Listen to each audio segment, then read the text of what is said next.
What's up mga good vibes? Busy ka ba? Kasi kung hindi, tara, samahan nyo kami, magra-ride tayo sa Manila. Ikot-ikot lang, wala masyadong ganap sa video na to, kundi literal, pasyal ride lang talaga.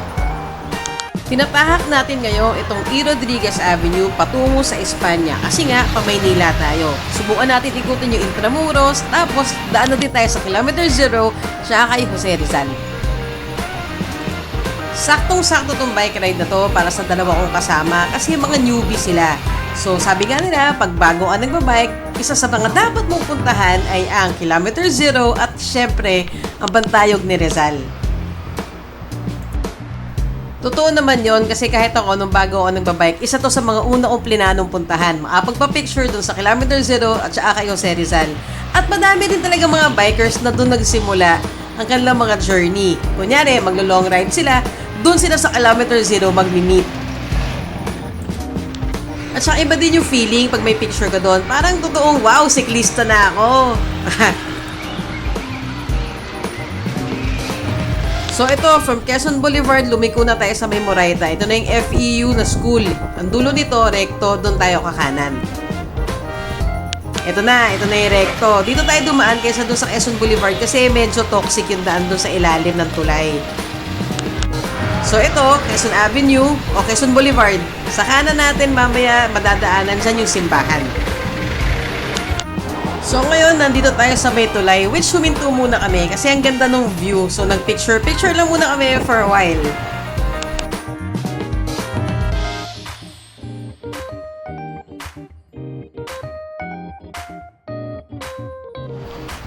After namin mag-quick photo op, ito na kami ngayon. Hindi ko lang sure kung tama ako o ito yung Padre Burgos Street.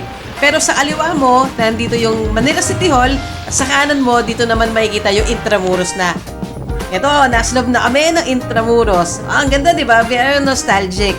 Dito, magpipicture lang din muna kami. Ito yung mga lugar na hindi mo dapat palampasin para sa mga picture taking. Ultimo 7-Eleven, pinatol namin. Pinatos.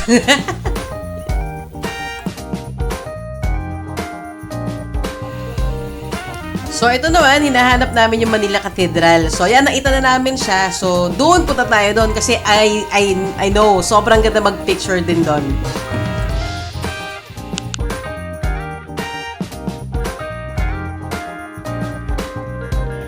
Tapos ito naman yung Fort Santiago. Kaso hindi na namin pinasok kasi sobrang haba ng pila. So, sabi namin, sayang yung oras, kaya, ayun, picture na naman.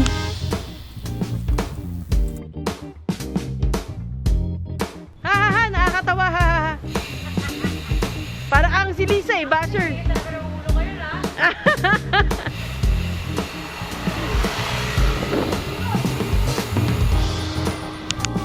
So yon, after namin mag-asaran at magpikunan, nandito na tayo ngayon sa may Kilometer Zero, which is harap ni Jose Rizal.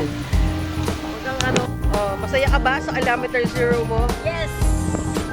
Ikaw, masaya ka ba makabayan? Makabayan block. Uy, pero seryoso pag nandito ka sa lugar na to, iba yung pairamdam eh. Alam mo yung parang ang sarap maging Pilipino, ang saya mabuhay dito sa Pilipinas, parang ganun yung feeling eh. Tapos sobrang astig kasi nasubaybayan namin yung pag-change of guards. So ito, panoodin nyo, ganito pala nangyayari yun.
eto, pauwi na kami. After natin umikot kay Jose Rizal sa Intramuros, sa Kilometer Zero, we decided na umuwi na kasi may mga lakad pa kaming sarili-sarili.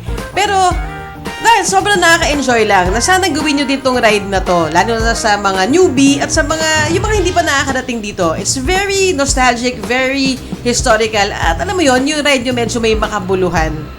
Nakaka-ano ng feeling paging Pilipino.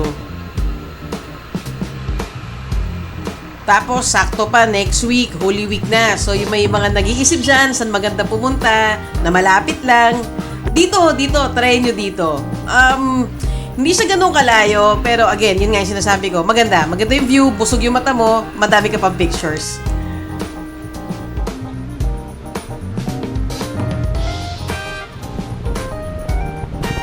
Tapos dito pala, ito yung dinaanan namin, kung ano yung dinaanan namin papunta. Dito na rin kami dumaan pa uwi. Supposedly, magsasanta Mesa, Amega. So, medyo parang nakita ko sa Waze kanina ang traffic. So, sabi ko, sige, dito na lang tayo ulit dumaan.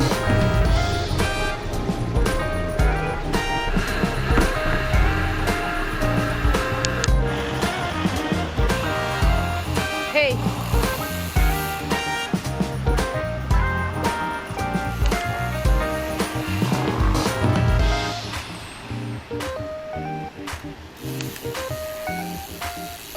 Ano? Nabobo na ba kayo?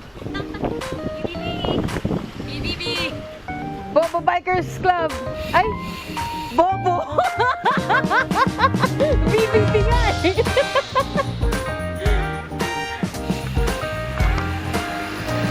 So yun, dito ko na rin siguro tatapusin itong vlog na to. I hope you learned something from this. Kung wala naman, sana nag-enjoy ka. Until next time, ingat!